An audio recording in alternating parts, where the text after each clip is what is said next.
Eu e a equipe Intelectus Vita também estamos muito bem.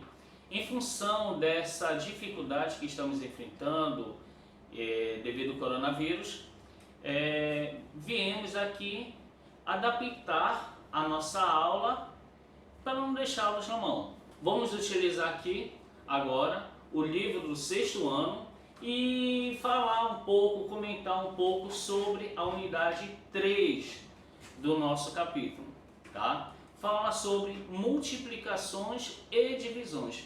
Como é que eu aplico essas operações? Como eu devo fazer essas operações?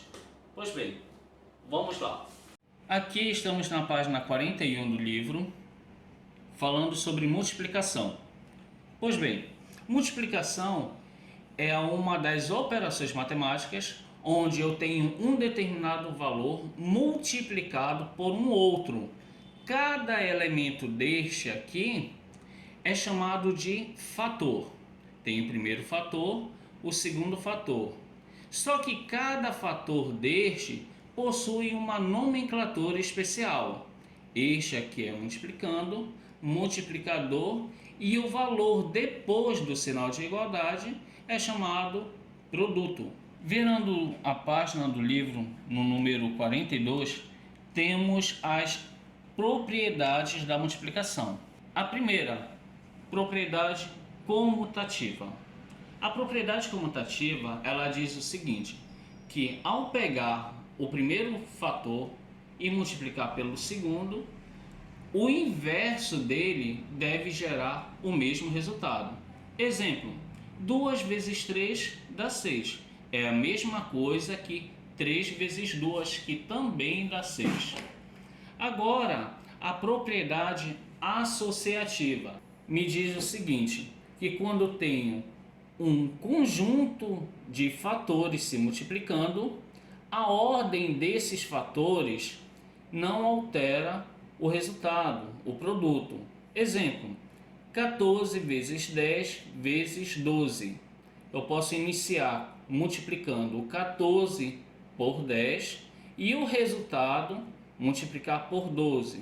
Ou eu posso iniciar com 14 vezes 12 e o resultado multiplicar por 10, ou ainda 10 vezes 12 e o resultado multiplicar por 14.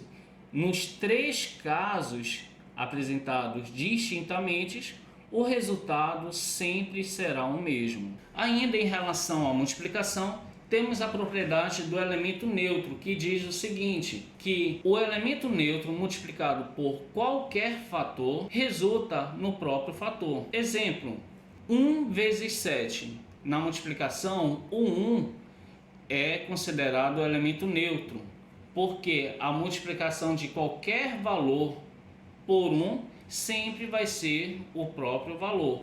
Agora, a propriedade distributiva diz que quando eu pego um determinado valor e multiplico ou pela soma ou por uma subtração, este valor que está aqui fora multiplica cada elemento, neste exemplo, do parênteses. 30 vezes 8 mais 30 vezes 5. Se eu fosse com uma subtração, seria 30 vezes 8 menos 30 vezes 5. Agora a última propriedade, fator zero, diz o seguinte, que qualquer valor multiplicado por zero resulta em zero. 1 vezes zero, zero. 5 vezes zero, zero. 1 milhão vezes zero, zero.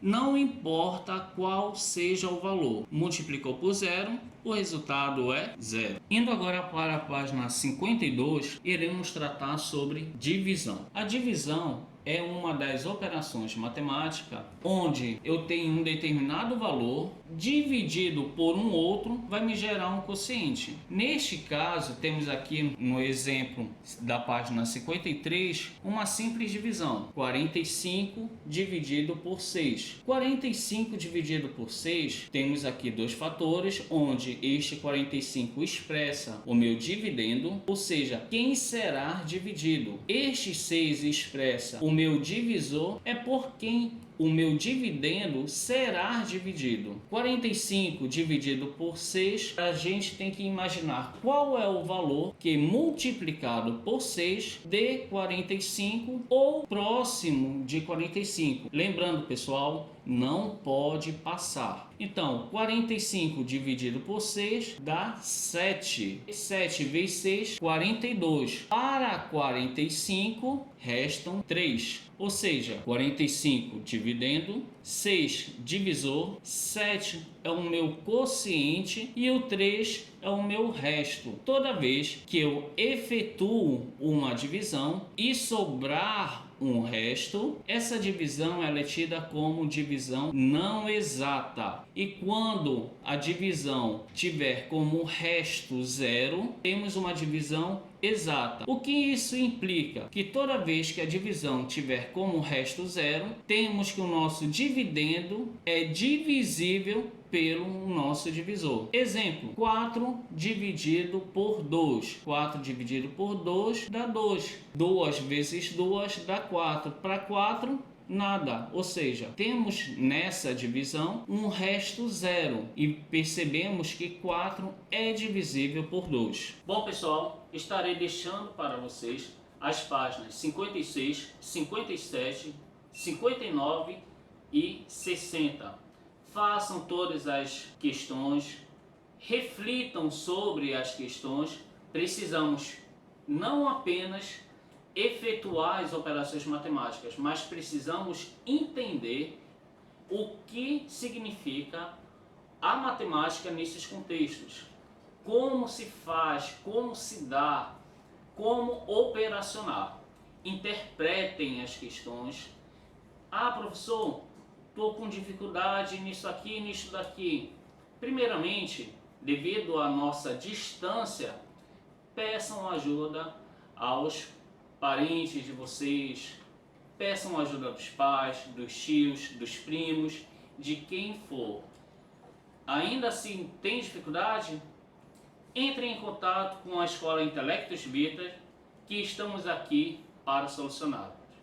Tenham um bom dia, uma boa tarde ou uma boa noite e aguardamos o seu retorno.